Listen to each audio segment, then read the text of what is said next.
దారుణంగా కేవలం ఆధిపత్యం అన్నది చాటడం కోసం ఒక పథకం ప్రకారం అక్కడ కర్రలతో అతి దారుణంగా దాదాపుగా 20 మంది కలిసి కర్రలతో అతి పాశవికంగా కొడుతూ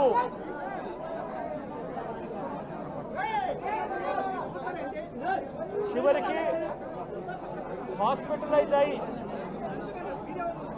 తీవ్రమైన దెబ్బలతో వాళ్ళ హాస్పిటల్లో ఉంటే ఏం సాధిస్తా ఉన్నారు చంద్రబాబు నాయుడు గారిని అడుగుతా ఉన్నాను. మీరు చేసే ఈ కిరాతకాలు, ఈ దారుణాలు వాళ్ళ ప్రజలు ఏమైనా భయపడతారనుకుంటున్నారా? ఎవరు భయపడరు. ఇది ఇంకా కోపంగా మారుతుంది. ఇది ఇంకా కోపంగా మారి చంద్రబాబు నాయుడు గారిని, తెలుగుదేశం పార్టీని రెండింటినీ కూడా బంగాళాఖాతంలో కలిపే పరిస్థితులు కూడా దారితీస్తాయి. మామూలుగా కొత్త ప్రభుత్వం వస్తే ఆ ప్రభుత్వం మీద వ్యతిరేకత రావడానికి కాస్త కూస్త టైం పడుతుంది. కానీ మొట్టమొదటిసారిగా చూస్తూ ఉన్నాం చంద్రబాబు నాయుడు గారి మీద వ్యతిరేకత అన్నది చాలా ఫాస్ట్గా పెరిగిపోతూ ఉంది. నిజంగా ముఖ్యమంత్రిగా ఉన్న వ్యక్తి గవర్నెన్స్ మీద ఫోకస్ పెట్టాల్సింది పోయి ఏం చేస్తూ ఉన్నాడు అన్నది ఒక్కసారి తనను తాను ప్రశ్నించుకోవాలి అని అడుగుతా ఉన్నా. ఈరోజు రైతులకు సంబంధించి వ్యవసాయం పూర్తిగా ముమ్మరంగా సాగుతూ ఉన్న పరిస్థితుల్లో రైతులకు తాను హామీ ఇచ్చిన మేనిఫెస్టోలో తాను చెప్పిన హామీ రైతులకు 20,000 రూపాయలు పెట్టుబడి సహాయంగా ఇస్తానని చెప్పి రైతులకు ఎగరగొట్టేశాడు. ఇవ్వాల్సిన రైతు భరోసా సొమ్మును కూడా ఇవ్వకుండా, ఎక్కువ చేసి ఇస్తానన్న రైతు భరోసా సొమ్మును కూడా ఇవ్వకుండా రైతులకు మోసం చేశాడు. పిల్లలు బడులకు పోతా ఉన్నారు. ఎంతమంది పిల్లలు బడులకు పోతా ఉన్నారు అన్నది అందరికీ తెలిసిన లెక్కలే. ప్రతి సచివాలయంలోనూ ఎంప్లాయీస్ ఉన్నారు, మండల ఎడ్యుకేషన్ ఆఫీసర్లు ఉన్నారు. అయినా కూడా తల్లులను మోసం చేస్తూ అమ్మఒడి ఎగరగొట్టేశారు. ప్రతి పిల్లాడికి ఇస్తాను అని ఎన్నికలప్పుడు చెప్పిన హామీ నీకు 15,000, నీకు 15,000, నీకు 15,000, నీకు 15,000 అని చెప్పి ఆ ప్రతి పిల్లాడిని చూపించి ఇస్తాము అని చెప్పి ఆ పిల్లలను మోసం చేశారు. ప్రతి అక్క చెల్లెమ్మలను మోసం చేశారు. తల్లులకు అమ్మఒడి ఇస్తామని తల్లుల దగ్గర నుంచి మొదలెడితే ప్రతి తల్లికి 18 సంవత్సరాలు నిండిన ప్రతి అమ్మాయికి, ప్రతి అక్కకు, ప్రతి చెల్లెమ్మకు నెలకు 1,500 రూపాయలు ఇస్తామని చెప్పి వాళ్ళను మోసం చేశారు. ఈరోజు ఫీజు రీఇంబర్స్మెంట్ తీసుకుంటా ఉన్న పిల్లలు జనవరి, ఫిబ్రవరి, మార్చి క్వార్టర్ ఫీజులు రాలా. ఏప్రిల్, మే, జూన్ ఫీజులు, రెండో క్వార్టర్ కూడా ఫీజులు రాలా.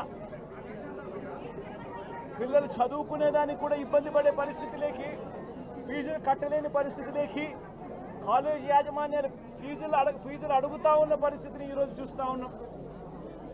పిల్లలకు వసతి దీవెన ఎగరగొట్టేశారు. అక్క చెల్లెమ్మలకు 0 వడ్డీ కూడా రావాల్సిన 0 వడ్డీ కూడా మామూలుగా ఏప్రిల్లో రావాల్సింది అది ఎగరగొట్టేశారు.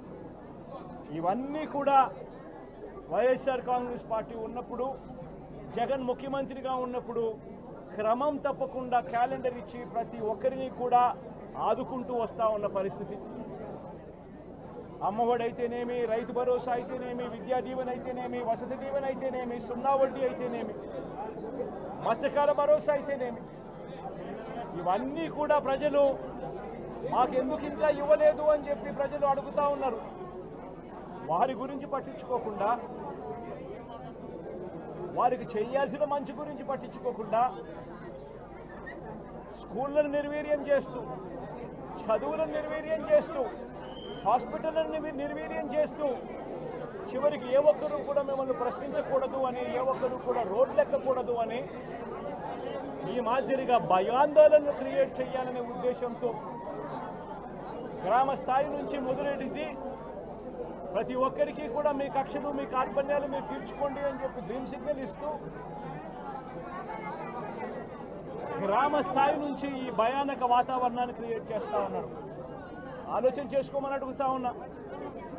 మళ్ళీ చెప్తా ఉన్నా చంద్రబాబు నాయుడు గారికి, మీరు చేస్తూ ఉన్నది తప్పుడు సాంప్రదాయం. ఇది కనుక కొనసాగింది అని అంటే రేపు పొద్దున ఏం జరుగుతుంది అని అంటే ఈరోజు మీ ప్రభుత్వం ఉంది, చాలా వేగంగా మీ ప్రభుత్వం కూడా తుడిచిపెట్టుకొని పోతుంది. ఆ తర్వాత మళ్ళీ మా ప్రభుత్వం వస్తుంది. ఆ తప్పుడు మా ప్రభుత్వం వచ్చినప్పుడు కార్యకర్తలు నేను వద్దు అని చెప్పినా కూడా వినకుండా ఆ కార్యకర్తలు చంద్రబాబు నాయుడు గారి తెలుగుదేశం పార్టీ వాళ్ళందరికీ కూడా బుద్ధి చెప్పే పరిస్థితి కూడా చంద్రబాబు నాయుడు గారు బీజం వేస్తూ ఉన్నారు. ఈరోజు దయచేసి నేను చంద్రబాబు నాయుడు గారికి చెప్తా ఉన్నా, ఈ తప్పుడు సాంప్రదాయాలను ఇంతటితో ఆపండి. ఈ తప్పుడు సాంప్రదాయాలు పెద్దయ్యాయి, వృక్షాలైనాయి అని అంటే ఆ తర్వాత ఆపడం ఎవరి చేత కాకుండా పోతుంది. ఇప్పటికే లా అండ్ ఆర్డర్ అనేది గాడి తప్పింది. ఇప్పటికే ఏం జరుగుతూ ఉంది అన్నది మీకే తెలియకుండా కూడా జరిగేంత దారుణమైన పరిస్థితిలోకి ఈరోజు లా అండ్ ఆర్డర్ పోతూ ఉంది. ఒక వైఎస్ఆర్సీపీ కార్యకర్తలే కాదు, వైఎస్ఆర్సీపీని అభిమానించే వాళ్ళే కాదు, చివరికి మహిళల మీద కూడా అగత్యాలు పెరిగిపోయినాయి, చిన్నపిల్లల మీద కూడా అగత్యాలు పెరిగిపోయినాయి. ఇష్టం వచ్చినట్టుగా రౌడీజం పెరిగిపోయింది. ఇష్టం వచ్చినట్టుగా ఎవరికి బుద్ధి పుడితే వాళ్ళు చేస్తూ ఉండే కార్యక్రమాలు జరుగుతూ ఉన్నాయి.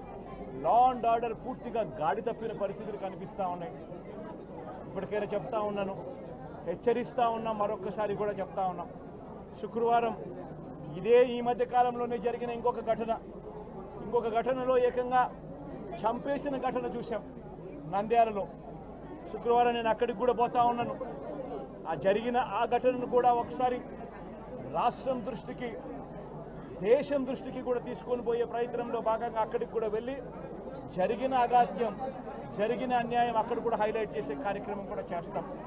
ఖచ్చితంగా హైకోర్టు తలుపులు తడతాం, అవసరమైతే సుప్రీంకోర్టు తలుపులు కూడా తడతాం. ఇప్పటికే ప్రధాన రాజకీయ పక్షాలన్నింటికీ కూడా రాష్ట్రంలో జరుగుతూ ఉన్న అన్యాయాల గురించి వివరించడం జరిగింది. ఇక హైకోర్టు, సుప్రీంకోర్టు గడపలు కూడా గట్టిగా వాళ్ళ తలుపులు కూడా కొట్టే కార్యక్రమాలు గట్టిగా చేస్తాం. రాష్ట్రంలో జరుగుతూ ఉన్న ఈ అన్యాయాలు, ఈ ఆక్రందనల మీద ఎందుకు ప్రెసిడెంట్ రూల్ విధించకూడదు అని చెప్పి కూడా గట్టిగా వాళ్ళని అడిగే కార్యక్రమం కూడా చేస్తాం. గవర్నర్ గారిని కూడా ఈ విషయంలో కలగజేసుకోవాల్సిన అవసరం ఉంది అని చెప్పి కూడా గవర్నర్ గారిని కూడా ఈ సందర్భంగా విన్నపిస్తూ ఉన్నాం. ఇవన్నీ కనీసం మీరన్నా సుప్రీంకోర్టు జడ్జిగా పనిచేశారు, కనీసం మీ సమక్షంలో మీరు ఉండగానే ఇవన్నీ ఈ రాష్ట్రంలో జరుగుతూ ఉన్నాయి. దయచేసి మీరు కూడా కాస్తో కూస్తో చూసి ఉన్నట్టుగా పోకుండా మీరు గట్టిగా ఇన్వాల్వ్ కమ్మని చెప్పి గవర్నర్ గారిని కూడా ఈ సందర్భంగా విజ్ఞప్తి చేస్తూ ఉన్నారు.